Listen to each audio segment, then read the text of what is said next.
Saya ingin menjemput Yang Berhormat Menteri di Kementerian Pelancongan Seni dan Budaya. Silakan Yang Berhormat Menteri. Terima kasih Yang Berhormat Tan Sri. Bismillahirrahmanirrahim. Lembut ditutur di alun suara, susunan kata pantun pembuka. Salam di hulur manis bicara, membuka kata madah seloka. Daun palas buah bidara, gugur delima di tepi paya. Bajet dibahas pemangkin negara, manfaat bersama keluarga Malaysia. Tuan Yang di-Pertua, terlebih dahulu saya ingin merakamkan setinggi-tinggi penghargaan dan ucapan terima kasih kepada ahli-ahli yang berhormat yang telah berbahas dan menyentuh perkara-perkara di bawah tanggungan Kementerian Pelancongan Seni dan Budaya iaitu MOTEK. Semasa sesi perbahasan Belanjawan 2022 peringkat dasar di Dewan Rakyat ini dan dari 1 hingga 11 November 2021 yang lalu. Saya amat menghargai keprihatinan semua ahli yang berhormat dan amat menghargai cadangan serta pandangan yang telah diutarakan. Semua perkara yang dibangkitkan akan kami di MOTEK ambil maklum dan ambil kira untuk merancang dan terus menjalankan amanah yang diberikan kepada kami. InsyaAllah pada hari ini saya akan memberi maklum balas terhadap pertanyaan-pertanyaan yang telah dikemukakan oleh semua ahli yang berhormat yang berkenaan. Ada 11 orang semuanya. Pertama ialah apa yang dianjurkan di sini Tuan Di-Pertua untuk makluman melalui bajet 2022 yang dibentangkan MOTEK telah diperuntukkan sebanyak 1.142 bilion ringgit. Ini adalah berkaitan dengan isu yang dibangkitkan oleh Yang Berhormat Kota Kinabalu.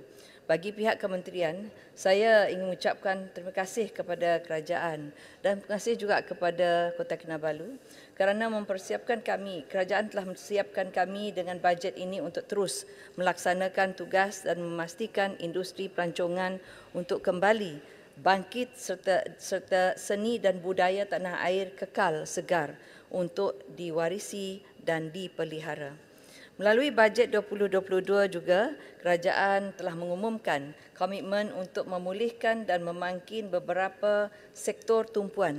Bagi sektor pelancongan, beberapa inisiatif utama dengan nilai keseluruhan 1.6 bilion ringgit telah diumumkan untuk dilaksanakan pada tahun hadapan, merangkumi antaranya pertama iaitu pelaksanaan program subsidi upah bersasar kepada pemain industri pelancongan.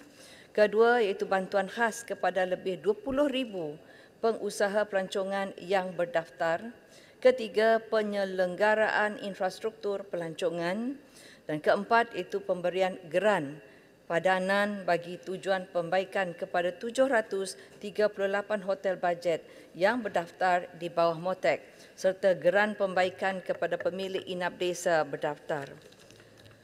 Banyak lagi yang juga yang telah dijadikan inisiatif kita, ada sebanyak sehingga 10 inisiatif. Namun begitu Tuan Di-Pertua menyentuh persoalan yang dibangkitkan oleh Yang Berhormat Kota Kinabalu bahawa bajet ini adalah tidak mencukupi. Saya suka betul ni Kota Kinabalu, di mana dia? Kota Kinabalu ada di sini.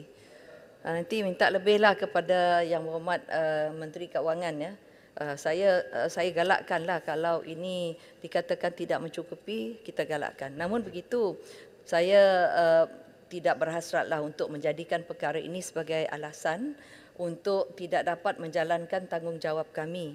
Ini kerana apa-apa jumlah yang diperuntukkan, sama ada 1 bilion ringgit atau 2 bilion ringgit sekalipun, masih akan ada pihak akan berpandangan ia tidak mencukupi.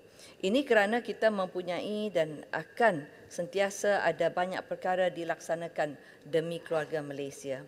Namun, Tuan Yang di-Pertua, apa yang penting, kami di MOTEK akan menggunakan segala sumber yang ada dan yang diberikan untuk terus melaksanakan tugas kami. Pada masa yang sama, MOTEK akan terus menggunakan ruang dan peluang yang ada untuk mengoptimumkan kerjasama dan sumber merentas kementerian. Penggunaan sumber dan kepakaran serta kerjasama rentas kementerian ini boleh membawa manfaat bersama antara agensi dan juga pemegang taruh yang terlibat. Ini terbukti melalui banyak rancangan pembangunan dan program yang telah dilaksanakan oleh MOTEK. Sebagai contoh, Baru-baru ini ketika mengadakan lawatan kerja ke Kelantan, saya telah berpeluang melihat contoh hasil kerjasama rentas agensi kerajaan iaitu Laman Warisan Serunding Kampung Laut yang merupakan pakej satu projek pembangunan semula Kampung Laut sebagai kampung pelancongan warisan. Ini adalah hasil kerjasama yang dijalankan oleh MOTEC dengan Majlis Pembangunan Wilayah Ekonomi Pantai Timur ataupun ECERDC. Terdapat juga peruntukan, inisiatif atau bantuan oleh kerajaan yang diletakkan di bawah kementerian atau agensi kerajaan yang lain tetapi boleh turut dimanfaatkan oleh penggiat industri langsung di bawah MOTEC. Contohnya program subsidi upah yang diletakkan peruntukannya di bawah Kementerian Sumber Manusia juga boleh dimanfaatkan oleh penggiat industri pelancongan, misalnya industri perhotelan. Pada masa yang sama, Tuan Dipertua, MOTEC juga akan meneroka kerjasama melibatkan pihak swasta selaras dengan salah satu teras strategik dasar pelancongan negara iaitu DPN yang telah dibangunkan oleh MOTEC iaitu menggariskan keperluan kerjasama awam swasta atau dengan izin Public Private Partnership PPP demi memastikan pertumbuhan sektor pelancongan setanding dengan negara-negara lain. Peluang kerjasama sebegini boleh memainkan peranan penting bagi membawa kepentingan bukan sahaja kepada entiti perniagaan itu sendiri, malah turut sama-sama menyumbang kepada kepentingan rakyat dan negara. Inisiatif-inisiatif di bawah bajet yang telah dibentangkan ini juga diyakini dapat mempercepatkan pemulihan dan pembangunan semula industri pelancongan negara yang kini mula aktif selepas pengumuman kebenaran rentas negeri bermula 11 Oktober 2021 yang lalu. Tambahan pula, Tuan Dipertua, aktiviti-aktiviti dan perniagaan berasaskan pelancongan juga mula aktif dan rancak di negeri-negeri yang berada dalam fasa 3 dan fasa 4 Pelan Pemulihan Negara. Inisiatif-inisiatif utama bagi membantu sektor pelancongan seperti yang saya sebutkan tadi juga adalah menyeluruh yang menyentuh bantuan dalam meringankan beban perniagaan, menggalakkan promosi pelancongan, pembaikan kemudahan dan infrastruktur pelancongan serta usaha-usaha menggalakkan rakyat untuk keluar melancong. InsyaAllah, MOTEC akan sebaik mungkin mengurus peruntukan di bawah kawalan kementerian untuk manfaat maksimum industri pelancongan seni dan budaya dalam tempoh pemulihan semula ini. Seterusnya dari Ahli Parlimen Yang Berhormat Kota Kinabalu dan juga Yang Berhormat Bukit Bendera, Tuan Yang Dipertua menyentuh isu kadar penggunaan ataupun utilisation rate dengan izin penjana tourism financing ataupun PTF yang telah dibangkitkan oleh Yang Berhormat Kota Kinabalu dan Yang Berhormat Bukit Bendera. Ingin dimaklumkan bahawa MOTEC telah mengadakan beberapa siri perbincangan bersama Bank Negara Malaysia bagi meneliti perkara ini. Daripada penelitian dan maklum balas yang diperolehi, antara faktor utama mengapa permohonan pinjaman mudah ini rendah adalah kerana kegusaran di kalangan pemain industri untuk membayar semula pinjaman tersebut dikala tidak dapat menjana pendapatan kerana aktiviti pelancongan yang sangat terhad semasa pelaksanaan Perintah Kawalan Pergerakan ataupun PKP. Sentimen kerisauan keupayaan perniagaan untuk membayar semula pinjaman berikutan aktiviti pelancongan yang sangat perlahan ini juga turut dikongsi oleh pihak bank. Dalam hal ini, Tuan Dipertua, MOTEC menjangkakan situasi ini boleh menjadi lebih baik dengan mengambil kira aktiviti pelancongan telah mula dibenarkan untuk beroperasi semula secara berperingkat serta aktiviti rentas negeri yang mula dibenarkan baru-baru ini. Perkembangan ini sudah tentu boleh mengatasi isu kegusaran terhadap aktiviti perniagaan yang perlahan dan keupayaan membayar semula pinjaman di kedua-dua belah pihak iaitu pemain industri dan juga bank. Sementara itu, Ada juga yang memberi maklum balas bahawa syarat yang dikenakan agak ketat. Mengenai perkara ini, pihak Bank Negara Malaysia memaklumkan bahawa bank-bank yang terlibat telah pun melonggarkan syarat pembiayaan. Contohnya, pemohon tidak lagi perlu mengemukakan penyata bank yang diaudit, tetapi memadai dengan penyata bank yang menunjukkan transaksi positif. MOTEC dan Bank Negara Malaysia dari semasa ke semasa akan terus memantau perkembangan permohonan skim ini dan sentiasa berusaha untuk menambah baik insentif yang ditawarkan bagi memastikan penggiat industri pelancongan mendapat manfaat daripada PTF ini. Pandangan dan input yang diterima terutamanya daripada pihak penggiat industri pelancongan kategori perusahaan kecil dan sederhana ataupun PKS akan sentiasa diambil perhatian dan diberi pertimbangan sewajarnya oleh pihak kerajaan dan pihak bank yang menawarkan PTF ini.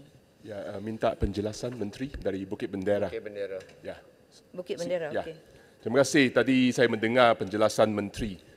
Dan sememangnya penjana tourism financing yang dicadangkan oleh kerajaan gagal dalam mencapai objektifnya sebenar. Tahun lalu telah mencadangkan RM1 bilion untuk penjana tourism financing dan performansnya amat rendah dan gagal membantu sektor pelancongan. Dan tadi saya mendengar bahawa Menteri hanya melonggarkan syarat-syarat saja.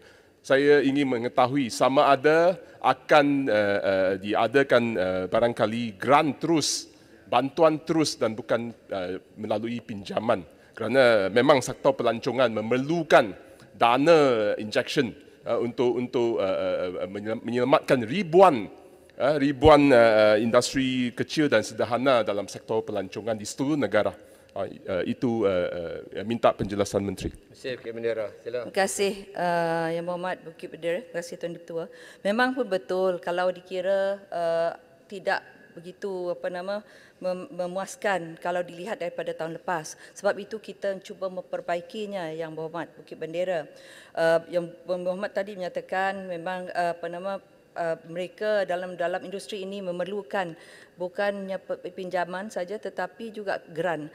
Untuk makluman Yang Berhormat, kalau Yang Berhormat ada dengar saya berkali-kali dan juga Menteri Keuangan juga yang ada di sini, kita memang ada memberi grant Yang Berhormat kepada hotel kepada SMEs, ada dapat 3,000 dan juga kepada NGO. Jadi kalau mereka memerlukan grant itu pinjaman adalah untuk mereka untuk menyusun atur perniagaan mereka semasa COVID itu. Jadi supaya mereka diberi peluang untuk menstrukturkan semula perniagaan mereka. Jadi ada perbezaannya Yang Berhormat dengan pinjaman dan juga grant.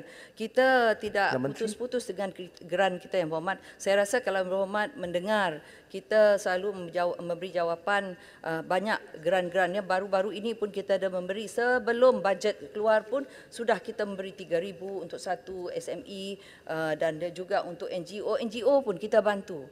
Ya, jadi untuk aktiviti pelancongan, promosinya kita beri geran sepadanan, kita beri juga geran untuk membantu mereka menganjurkan aktiviti. Jadi banyak juga yang kita lakukan Yang Berhormat. Ya, Saya harap Menteri. Yang Berhormat bacalah, dengar lagi juga mengenai apa yang telah kita anjurkan dan berikan di bawah MOTEC. Ya, YB Menteri, ini Kota Kinabalu. Kota Kinabalu Ya. Okey. Ya, begini, 3,000 kita rasa ini agak kecil lah yang grant ni. So, bolehkah Kementerian untuk membuat kajian supaya menaik balik atau menyemak semula yang amount ini, kerana sekarang kalau nak melabur di mana-mana untuk aktiviti pelancongan di Sabah pun saya rasa 3,000 ni grant memang tak cukup. Yang satu lagi isu, adakah MOTEC akan memberkiatkan program untuk memperkenalkan lagi Sabah dan Sarawak untuk pelancong domestik dari Semenanjung untuk menarik mereka pergi melancong di Sabah dan Sarawak? Terima kasih Kota Kinabalu. Sila. Menteri. Terima kasih Yang Berhormat. Itu soalan apa orang kata, soalan tanggung. Sebab Menteri Keuangan ada di sini, saya suka soalan itu. Sebab saya kalau boleh, saya ada duit, saya nak beri banyak lagi. Tanyalah dengan Menteri Keuangan kalau boleh lebih lagi bagus. Itu terpulanglah Menteri Keuangan, dia baik hati, dia memahami. Itu soalan nombor 1 saya jawab. Yang kedua, dia dah tulis saya sini, dia kata bagi signal, dia kata boleh begini. Kedua, saya suka soalan itu sebab saya tak ada duit. Motek tak ada duit, kami bergantung kepada MOF. Tapi kalau MOF baik, dapatlah. So it's good. It's a good question. It's a good problem and a good question for us. Thank you. Secondly, question tadi dengan izin. Tadi mengenai pelancong bawa ke Sarawak, ke Sabah. Memang sekarang ini kita buka. Cuma Sabah sekarang ini mungkin a bit dengan izin a bit cautious ya dengan penerimaan pelancong dari luar, mungkin sebab takut kes dia meningkat. Saya rasa ini kita menghormatilah hasrat Sabah, dan Sarawak pula sudah membuka ruangnya. Tak ada lagi saliva test pun tak ada, all the swab test pun tak ada lagi. Ya, kuarantin pun tak ada lagi, melainkan dia dah positif lah. Okey, terima kasih Muhammad di atas soalan itu. Selalulah tanya minta duit ya. Terima kasih. Jadi seterusnya tadi yang mengata yang pengusaha homestay semua kita dah bagi ini banyak jawapan di sini. Tapi kalau nak saya boleh printkan bagi jawapan ini bertulis kerana terlalu banyak. Banyak yang telah kita beri untuk semua industri di bawah Motek ini ya. Seterusnya saya Menteri, ada celahan kena sempurna? Ada celahan lagi. Oh, sempurna. Sila sempurna. Yang Berhormat. Kalau boleh, terima kasih banyak Yang Berhormat Menteri. Yang Berhormat Menteri tadi itu menyatakan tentang kalau ada duit, maka Yang Berhormat Menteri, Kementerian, Motek akan gembira kalau sekiranya Kementerian Keuangan memberi peruntukan secukupnya. Saya ingat Datuk Speaker, kita perlu melihat sebagai kerajaan yang bertanggungjawab. Bukan berdasarkan permintaan, tapi berdasarkan keperluan. Menyedari hakikat bahawa sektor pelancongan adalah merupakan sektor yang terpenting sebelum COVID datang. Yang merupakan, kalau tidak silap saya, the third income earner for the country, if I'm not mistaken. Di antara waktu itu banyak pelancong datang. Pelancong datang ini bukan hanya belanja bilik, bukan hanya belanja makan, pengangkutan berbagai, the spill over in terms of spending dengan izin. Cukup luas. Ia bukan hanya dalam konteks seperti SME, ya, industri kecil sederhana. Tapi sedarkah Yang Berhormat Menteri bahawa sektor pelancongan selama COVID ni cukup terjejas. Mereka menampung. Saya berhubung dengan mereka, contohnya di kawasan saya sendiri dan di negeri Sabah. Bila berhubung dengan mereka, bertanya bagaimana keadaan yang mereka terpaksa tampung. Pekerja-pekerja nak dibagi gaji. Takut nanti kalau mereka hilang, siapa akan mengurus sektor-sektor resort-resort yang ada. Maknanya kita perlu mengambil faktor, we have to factor in the need for us to provide enough funding, knowing that this sector dengan izin is a very important sector, and Ministry of Finance must also be in position to evaluate mana satu sektor yang kita perlu pertahankan. Bukan hanya belanja untuk Kementerian Pertahanan, bukan hanya belanja untuk Kementerian Dalam Negeri ataupun kementerian lain. Kita bukan ada peperangan. YB ringkaskan soalan. Terima kasih. Saya nak tanya sikit. Sila. Menteri. Adakah yang kementerian telah pun meneliti secara mendalam sektor-sektor seperti yang saya sebutkan tadi itu, di mana pengendali sektor pelancongan di negara kita, khususnya di kawasan-kawasan focus area di negara kita, seperti di kawasan Sipadan, ya, dah pun mengambil faktor tentang keperluan keuangan sebenarnya berapa, bukan hanya 3,000 yang diperlukan. Terima kasih banyak. Terima kasih sempurna. Okay, terima kasih Tuan Dipto, terima kasih Yang Berhormat Sempurna. Untuk menjawab Yang Berhormat Sempurna seperti mana yang ditanya tadi mengenai geran untuk industri players kita tidak melihat kepada kawasan Yang Berhormat, kita melihat lebih kepada kita menjurus kepada kita fokus kepada industri players kita dengan izin. Untuk menjawab yang tadi pun bertanya, ini saya jawab secara menyeluruh, tak satu-satu kerana ia melibatkan banyak detail dari segi industri players kita. Untuk pemandu pelancong, Top Tap dan MM2H, pengusaha homestay, pengusaha spa dan PUK, usaha One Craft, community mah dan One Off, semuanya ini secara totalnya adalah 85 juta ringgit. Geran padanan pembaikan hotel, bajet ataupun inap desa berdaftar 30 juta. Lepas tu kita ada geran sepadanan pelancongan seni dan budaya, syarikat swasta dan NGO bagi menganjur program 5 juta. Dana galakan bagi mempromosi serta menggalakkan pelancongan domestik 65 juta. Dan yang lain-lain itu adalah yang termasuk yang diskaun tiket semua tu yang nak pergi melancong. Ini detailnya akan saya beri kepada Yang Berhormat tadi Kota Kinabalu dan Bukit Bendera tadi. Saya teruskan dengan soalan seterusnya. Isu seterusnya itu, beberapa ahli yang berhormat telah mencadangkan untuk membangunkan infra dan produk pelancongan baru serta mempromosikan destinasi pelancongan di kawasan dan negeri masing-masing. Tuan Diri Petua, MOTEK sememangnya memang komited lah dalam membangun dan menaik taraf infra pelancongan sama ada di lokasi-lokasi baharu maupun sedia ada yang menjadi tumpuan pelancong di seluruh negara. Dalam hal ini, MOTEK sentiasa bekerjasama rapat dengan kerajaan-kerajaan negeri dan pihak berkuasa tempatan bagi mengenal pasti produk-produk pelancongan yang baru serta memastikan produk pelancongan sedia ada dilestarikan. Cadangan menambah baik dan meningkatkan infrastruktur, kemudahan pelancongan yang dikemukakan oleh Yang Berhormat Beaufort, Yang Berhormat Kuala Krai dan Yang Berhormat Stew akan dibawa untuk dibincang, diperhalusi dan dipertimbangkan bersama dengan agensi-agensi kerajaan mohon pusat mencelah, Menteri. dan Tanya negeri manis. yang berkaitan. Tanya manis. Tanjung Manis, okey. Yang Berhormat Menteri, saya pun ada memohon untuk produk pelancongan baru di kawasan Tanjung Manis. Apakah termasuk juga Tanjung Manis yang Berhormat Menteri sebut tadi, sebab saya tak dengar Tanjung Manis disebut. Terima kasih. Sila Tanya Manis. Sila. Saya tak tahu apa produk itu. Kalau boleh dimaklumkan di sini, baru saya dapat dengan spesifik boleh menjawabnya. Sebab boleh Tanjung Manis bagi tahu apa Okey, produk. kita ada produk baru seperti monyet Belanda, buaya, ikan dolphin dan juga pantai-pantai yang cantik di Belawai. Okey, Yang Berhormat. Okey, saya faham sikit. Dia macam ni. Kalau Yang Berhormat Ahli Parlimen nak meminta kita bantu secara secara direct dengan secara langsung begitu dengan izin itu Yang Berhormat itu bergantung kepada keadaannya. Ada juga projek-projek ia perlu melalui kerajaan negeri. Sebab macam Yang Berhormat katakan tadi, saya percaya itu melibatkan tanah, ianya perlu melalui kerajaan negeri. Jadi kita tak dapat jawab terus di sini kerana ianya perlu melalui kita. Kalau kita terima, ini prosesnya supaya semua faham. Kalau kita terima, lepas itu kita mohon melalui EPU juga.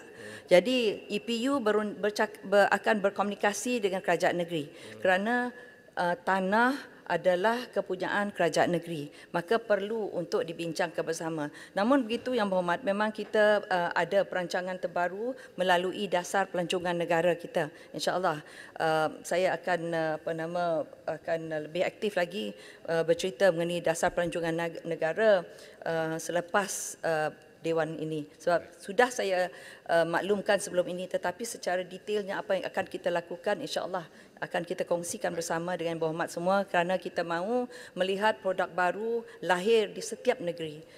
Tuan Diri Petua, sementara itu juga Tuan Diri Petua menyentuh isu mengenai promosi pelancongan seperti yang telah dibangkitkan oleh beberapa ahli yang berhormat. Sukacita dimaklumkan bahawa perkara ini sememangnya sentiasa giat dilaksanakan oleh MOTEK, lebih-lebih lagi menerima agensi di bawah seliaan iaitu Tourism Malaysia. Untuk makluman, MOTEK melalui Tourism Malaysia juga sentiasa mengadakan aktiviti-aktiviti promosi bersama kerajaan negeri dan badan-badan pelancongan negeri, termasuk penyertaan dalam pelbagai pameran serta misi jualan sama ada domestik seperti Cuti-Cuti Malaysia Travel Fair, Mata Fair, Mita Tourism Fair dan juga pameran antarabangsa seperti World Travel Market iaitu WTM di London, South Asia Travel and Tourism Exhibition SATTE di New Delhi. Program-program lain juga seperti Cuti-Cuti Malaysia diwujudkan khas bagi tujuan ini secara berterusan. Selain itu, Tourism Malaysia juga sentiasa membawa pengamal media serta influencer bagi membuat liputan di tempat-tempat pelancongan menarik di seluruh negara. Tourism Malaysia juga telah membangun dan menyediakan platform atas talian bagi membantu penggiat industri pelancongan memapar, mempromosi dan menawarkan pakej dan produk pelancongan mereka menerusi laman web www.malaysia.travel. Pelbagai kempen telah dilaksanakan oleh Tourism Malaysia dalam mengembalikan keyakinan para pelancong untuk ke Malaysia. Penekanan kepada digitalisasi merupakan salah satu elemen penting bagi memastikan Malaysia terus berdaya saing di peringkat antarabangsa seperti bekerjasama dengan online travel portal ataupun online travel agents OTAs. Kedua, memperkukuhkan lagi kempen pemasaran digital secara kerjasama dan perkongsian pintar dengan syarikat penerbangan antarabangsa.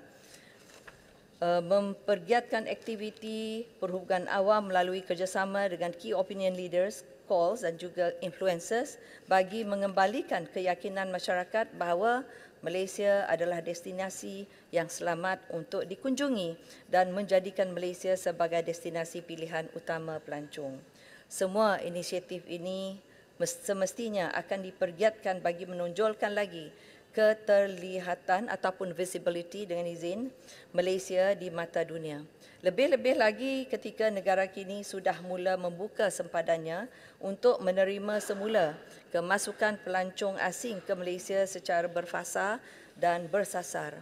Saya bersependapat dengan Yang Berhormat Hang Tuah Jaya bahawa produk berskala kecil seperti tarikan makanan tempatan di sesuatu tempat boleh dipromosi dan dijadikan produk tarikan pelancong.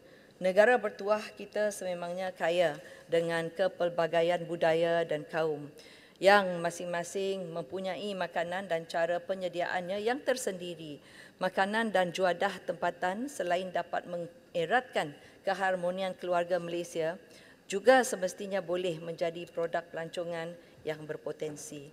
Boleh saya mencelah tentang inisiatif yang diambil oleh Tourism Malaysia tadi. Sila balik pulau. Okey, tadi Menteri sebut tentang inisiatif-inisiatif yang diambil, tapi sebenarnya inisiatif ini ialah sebelum pandemik, iaitu key opinion leaders, influencers, SATE, WTM, yang mana event-event ini bersifat sebelum pandemik. Tapi apa yang saya bangkitkan ialah mengenai jumlah search ataupun destinasi pelancongan negara kita tidak berada lagi dalam top 10 yang disebut oleh Expedia terkeluar daripada search semasa 2021 ini. Jadi itu yang saya tanya. Saya rasa sebelum itu memang kita dah buat semua ni. Tapi apakah rancangan semasa pandemik ataupun 2020 hingga 2021 untuk mengembalikan negara kita sebagai destinasi pilihan apabila kita buka border kita kepada negara luar? Okay, terima kasih. Balik pulau. Terima kasih Tuan Ketua. Terima kasih Muhammad Balik Pulau. Sebenarnya memang KOL semua ada di situ sebelum itu. Tetapi pada masa ini apa yang kita giatkan lagi lebih kepada smart tourism. Kita menggunakan virtual reality, kita enhancekan dengan ini. Kita enhancekan semua ini IoT. Kalau dulu taklah berapa hebat, tapi sekarang ini kita hebatkan lagi supaya orang belum datang ke Malaysia pun dia nak ingin. Dia melihat daripada virtual reality, daripada IoT, daripada kita punya artificial intelligence, itu semua adalah di antara digitalization yang kita gunakan untuk kita memperkuatkan lagi maklumat mengenai negara kita. Boleh bagi contoh tentang AI tadi, tentang virtual reality, ada boleh bagi contoh apakah usaha yang Berhormat, ini adalah kebanyakan yang orang datang propose kepada kita. Dia tunjuk mengenai tempat-tempat di setiap negeri. Baru propose tapi belum buat lagi. Yang tadi virtual ada reality. yang sudah pun. Mereka menunjuk mengenai yang Berhormat, boleh saya, this is my floor. Saya tanya Saya nak menjawab Yang Berhormat. Ada yang sudah memberi kepada kita mengenai satu-satu tempat. Misalnya, orang tak pernah nak pergi ke Mulu misalnya. Susah nak pergi Mulu. Dia tunjuk bagaimana Mulu itu secara virtual. Dan nanti kita beri contoh-contoh lain. Because you are asking me offhand, bukan mudah untuk saya nak mengingatkan itu. There's a lot that I have to remember. Tapi memang inilah yang kita, this is our way forward dengan izin, dan ini yang kita lakukan pada masa ini.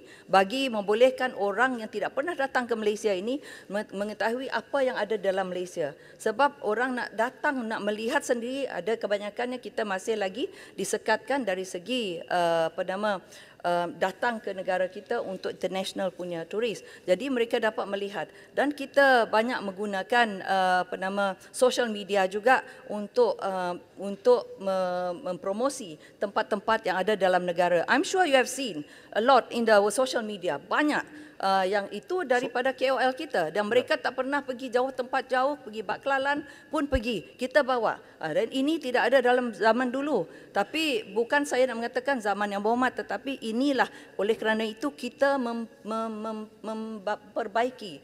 We upgrade dengan izin. Keadaan kita dulu lain, sekarang ini kita tambahkan lagi penggunaan social media untuk mempromosikannya.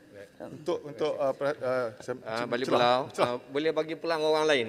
Sikit. Tumpat pula, tumpat. Saya bagi Padang Serai pula. Sikit tentang sebut social media tadi. Saya nak bagi contoh social media Malaysia Truly Asia ni, bahawa tourism Malaysia baru 200-300 like dibandingkan dengan YB Muar dan YB lain-lain ni. Dia punya jumlah like dia, engagement terlalu rendah. Macam mana nak katakan ini satu benda yang efektif? Itulah Yang Mohd. Ya. Yang Mohd, terima kasih. Kalau nak bandingkan Muar kan dengan siapa, itu this is not the issue. The issue now is we are already at it. We are already using the social media. We are already using smart tourism. Okay? Tak perlulah nak berpolitik di sini Yang Mohd. Terima kasih. Menteri, laluan Saya teruskan dengan jawapan saya ini. Padang Serai, minta Padang Saya Serai. banyak lagi nak ini. Nanti saya diminta untuk berhenti. I don't think it's fair for the others. Yeah. Okay, terima kasih. Minta tumpat Saya teruskan jawapan saya ini Yang Mohd. Ada 9 minit lagi. Okay, saya tadi Yang saya Menteri, bercakap mengenai sebelum Yang Menteri masuk tajuk lain tu, tumpat minta laluan sikit. dan okey, sini saya nak menyentuh mengenai jumlah nilai publicity atau reach yang diperolehi siri ini melebihi siri yang dari YouTube kita yang siri penjelajahan program makanan dan tarikan setempat yang melibatkan destinasi makanan tradisi dan popular di negeri Pahang, Terengganu dan Kelantan. Jumlah nilai publicity atau reach yang diperolehi siri ini melebihi 128 juta tontonan dan 262 juta impressions di Facebook serta lebih 5 juta tontonan di YouTube untuk 7 episod tersebut. InsyaAllah kita boleh meneliti potensi seperti ini untuk masakan asam pedas Melaka yang dikatakan oleh Hang Tuah Jaya seperti yang Berhormat sebutkan di kawasan Parlimen Hang Tuah Jaya. Saya teruskan lagi. Sedikit. Padang Serai minta sedikit. Can you let me finish this one first dengan izin ya? Saya Halu Gajah. ini Berhormat. Boleh Tuan Halu Yang Gajah Bertua, cakap ini sikit. adalah isu yang dibangkit oleh Yang Berhormat Kuala Krai dan juga Yang Berhormat Jerai. Tuan Yang Bertua, Motek mengambil berat terhadap kenyataan oleh Yang Berhormat Jerai bahawa ada pemilik homestay di kawasan Ahli Yang Berhormat yang terjejas teruk akibat bencana banjir. Namun, semakan oleh kementerian ini mendapati bahawa tiada pengusaha di bawah program pengalaman homestay Malaysia. Dengan izin saya minta minum dulu. Hari tu bagi Halu Gajah cakap sikit. Namun semakan oleh kementerian ini mendapati bahawa tiada pengusaha di bawah program pengalaman homestay Malaysia yang terjejas akibat bencana tersebut. Untuk makluman, terdapat satu kluster homestay yang berdaftar di bawah Motek di situ iaitu Homestay Kampung Raga yang terdiri daripada 26 orang pengusaha. Walau bagaimanapun, saya telah dimaklumkan bahawa kebanyakan premis penginapan pelancong yang terjejas di kawasan tersebut beroperasi secara persendirian serta tidak berlesen dengan pihak berkuasa tempatan maupun berdaftar dengan Motek. Sehubungan itu, Motek amat menggalakkan supaya premis penginapan pelancong ini berdaftar dengan Motek bagi membolehkan mereka mendapat akses kepada insentif atau bantuan yang disediakan oleh kerajaan. Contohnya, peserta program pengalaman homestay Malaysia berpeluang untuk menyertai platform dan kursus-kursus berkaitan untuk menceburi industri pelancongan seperti mana yang dibangkitkan oleh Yang Berhormat Kuala Krai. Di antara kursus yang ditawarkan ialah kursus asas pemandu pelancong bandar tahap 3 dan kursus Regional Specific Tourist Guide RSTG Sabah Sarawak tahap 3. Selain itu, Motek turut menawarkan kursus pemandu pelancong berkemahiran alam semula jadi setempat tahap 2 kepada individu-individu yang berminat untuk menjadi pemandu pelancong di kawasan alam semula jadi yang dilaksanakan oleh Jabatan Perlindungan Hidupan Luar dan Taman Negara Perhilitan. Walau bagaimanapun, kursus-kursus sedia ada berkaitan pemandu pelancong di bawah MOTEK ini tidak melibatkan malim gunung yang dibangkitkan oleh Yang Berhormat Kuala Krai. Untuk makluman, pada masa ini, malim-malim gunung ini tidak berdaftar serta tidak dilesenkan di bawah MOTEK. Sebaliknya, malim-malim gunung ini berdaftar di bawah Jabatan Perhutanan Negeri seperti Eco Park dan Hutan Taman Negeri. Nah, ini untuk balik pulau. Terdapat isu yang dibangkitkan oleh balik pulau berhubung peruntukan bagi tujuan penyelenggaraan tapak warisan dunia UNESCO Lembah Lenggong. Seperti Yang Berhormat sedia maklum, Jabatan Warisan Negara JWN, sebuah lagi agensi di bawah seliaan MOTEK, akan melaksanakan fungsinya di bawah Akta Warisan Kebangsaan 2005, Akta 645 untuk memelihara dan melindungi tapak warisan sebagaimana dirancang. JWN telah melaksanakan beberapa usaha bagi memastikan tapak warisan dunia UNESCO tersebut terpelihara. Antara yang telah dijalankan adalah pertama, termasuk membuat pengambilan tanah bagi tapak warisan dunia di Bukit Bunuh dan Bukit Jawa untuk tujuan pemeliharaan dan perlindungan ke atas tapak warisan berkenaan. Kedua, melaksanakan perlindungan tapak dengan membuat pemagaran ke atas Gua Gunung Runtuh, Gua Teluk Kelawar, Gua Kajang dan lain-lain. Ketiga, menyediakan dokumen Conservation Management Plan (CMP) dan Special Area Plan (SAP) dengan kerjasama Pelan Malaysia bagi melindungi tapak arkeologi Lembah Lenggong melalui garis panduan tertentu. Keempat, melaksanakan projek menaik taraf Kota Tampan Lenggong, termasuk kerja-kerja menyelamatkan cerun, kerja-kerja lanskap dan lain-lain berkaitan. Kelima, membaik pulih menara tinjau dan taman geologi serta lain-lain kerja berkaitan di Galeri Arkeologi Lembah Lenggang GALL. Keenam, melaksanakan projek menaik taraf Galeri Arkeologi Lembah Lenggong Fasa 1 yang memfokus kepada penambahan galeri baru untuk Perak Men yang bertujuan untuk memperkukuh dan meningkatkan kredibiliti warisan arkeologi Lembah Lenggong Perak sebagai tapak warisan dunia UNESCO. MOTEK percaya bahawa usaha-usaha yang dilakukan akan dapat memberikan nilai tambah kepada produk pelancongan selain untuk tujuan memelihara dan memulihara tapak di bawah Akta Warisan Kebangsaan 2005, Akta 645. Usaha ini juga dapat memupuk minat dan meningkatkan kesedaran generasi baru tentang kepentingan sejarah sebagai salah satu cabang pengetahuan penting dalam mengukuhkan semangat jati diri dan perpaduan negara. Pada masa yang sama, saya ingin menjelaskan di sini bahawa pemeliharaan warisan adalah di bawah item 9E, capital E dengan izin, dalam senarai Roman 3, senarai bersama jadual ke-9 Perlembagaan Persekutuan. Oleh itu, usaha memelihara dan memulihara khazanah warisan negara merupakan tanggungjawab bersama Kerajaan Persekutuan dan Kerajaan Negeri melalui penglibatan MOTEK, pihak berkuasa negeri dan pihak berkuasa tempatan. Manakala berdasarkan kepada Seksyen 42, Akta 645 menjadi tanggungjawab pemilik sesuatu tapak warisan untuk memastikan bahawa tapak warisan itu sentiasa dalam keadaan baik. Dalam hal ini, pemegang hak milikannya adalah bertanggungjawab memastikan ia terus terpelihara. Pada masa yang sama, bagi meningkatkan usaha pemeliharaan dan pemuliharaan tapak warisan, kerajaan menggalakkan penglibatan sektor swasta secara lebih aktif dalam menaja aktiviti berkaitan seni, budaya dan warisan. Bagi tujuan tersebut, kerajaan membenarkan insentif potongan cukai penajaan aktiviti kesenian, kebudayaan dan warisan di bawah subsection 34 dalam kurungan K lagi, Akta Cukai Pendapatan 1967 yang diluluskan oleh Kementerian Pelancongan Seni dan Budaya. Menteri, ada 1 minit saja Menteri, lagi, Menteri. tak laluan. 1 minit saja lagi. Kalau gitu, ada satu lagi isu daripada Yang Berhormat Balik Pulau. Saya akan beri secara bertulis, iaitu Balik Pulau dengan Sekijang. Satu isu saja. saya mohon untuk menutup lah ya. Dengan itu Tuan Yang Dipertua, Tumpat Menteri minta laluan. sebagai penutup, Padang Serai minta laluan Menteri. time is not controlled by me. Yang Berhormat minta dengan Tuan Dipertua, okey?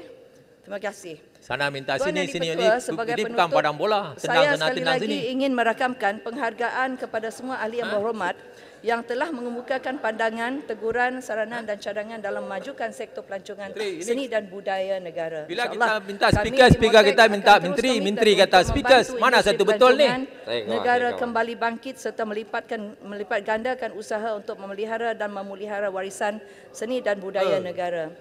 Pengantin diarak Raja Sehari. mata Tumpat memandang tidak madu dijawab bersuara. langsung ni tumpat ni. Pelancongan di semarak menjana industri terus gemilang menjulang negara. Yang Berhormat Tumpat. Padang Serai, you never touch any of the issue here, okay? Saya sudah jawab isu you tadi dengan izin. Jadi saya akhirkan di situ saja. Terima kasih. Ni Yang Berhormat Tumpat tahu Tumpat. Tumpat Kita kalau bagi masa penuh satu hari kita boleh cakap semua menteri. Tumpat saya lebih ke tumpat. Ya. Tapi tak ada isu yang dibangkitkan di sini. Ada Yang Berhormat Menteri. Cuma Tak ada dimasuk. Isu yang mana Yang Berhormat saya ambil secara bertulis. Ya, ya. Menteri, kita dapat semasa lawatan 15 minit, 13 minit saja mau cover semua menteri tak boleh. Padang Serai ni saya punya floor. Semasa saya cuba mencelah semasa Yang Berhormat Menteri memberikan penjelasan mengenai destinasi baru pelancongan tadi. Okey. Dan sebagaimana Yang Berhormat Menteri sendiri maklum bahawa lebih kurang 3 minggu lepas Yang Berhormat Menteri dibawa untuk melawat ke beberapa potential destinasi untuk pelancongan di Tumpat baru-baru ini. Saya ada buat beberapa permintaan dalam ucapan perbahasan bajet saya, cuma mungkin sebahagiannya tidak melibatkan Kementerian Pelancongan. Cuma kalau boleh Yang Berhormat Menteri memberi sedikit berita gembira ataupun pandangan terhadap lawatan Yang Berhormat Menteri ke kawasan destinasi pelancongan di Tumpat itu, khususnya di Pasar Terapung, Kepulauan Teluk Renjuna, industri batik dan sebagainya. Terima kasih. Terima Menteri. Terima kasih Yang Berhormat. Yang Berhormat Menteri, bolehkah sebelum apa yang saya alami masa pergi ke Tumpat Kelantan, sebenarnya Kelantan ini banyak mempunyai produk-produk yang perlu diketengahkan dan perlu dipromosi.